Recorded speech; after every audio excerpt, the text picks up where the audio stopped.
What was the defining moment when you thought, you know what, I have to run for mayor?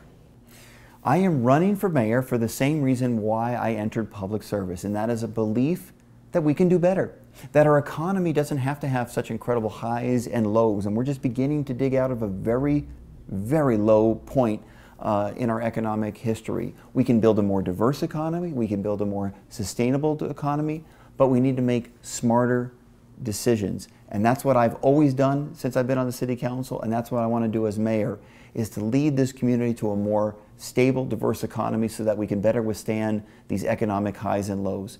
And I think the mayor of Phoenix needs to understand that and take the city to a place where we can be most competitive moving forward in the future. It's what we owe our kids, it's what we owe our grandkids, it's where we have to go as a city. What are your top priorities for the city of Phoenix? Well, number one, we do need to build that stronger, more stable economy. It really hurts families what we've gone through. It's the right thing to do, and it's going to make us economically more competitive in the international economy. So building that strong, stable economy is number one. Supporting education. We have to have a city that takes a more active involvement in public education. If we don't, we simply won't be able to compete in that international economy. And then finally, I think that we need to have more transparency, more accountability, a better ethics system within this city. If this Fiesta Bowl fiasco has taught us anything, it's that all of the major institutions in our community, especially and in particular the city of Phoenix, need to look in the mirror and say, can we do better? And I think the answer is yes, we can do better. So we need to have more accountability, more transparency, and a stronger ethics policy in the city of Phoenix. You're a new father, so I'm sure you're doing this also for your children.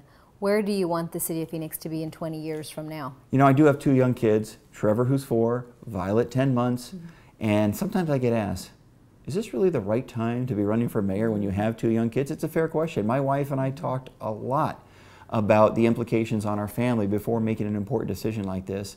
And ultimately, my wife, who's a lot smarter than I am, she gave me some really good advice, and she says, I want you to run for mayor not in spite of our 2 young children, but because of our 2 young children. She knew that I want to be a champion for building the economy and education for the future so that our kids can have the very best and brightest future that they possibly can be. And I think she was right, that we really need to look on the implications long-term of our decisions for them to have a 20-year outlook, have a 40-year outlook. What's in the long-term best interest of this community? That's the kind of leader, that's the kind of mayor I want to be.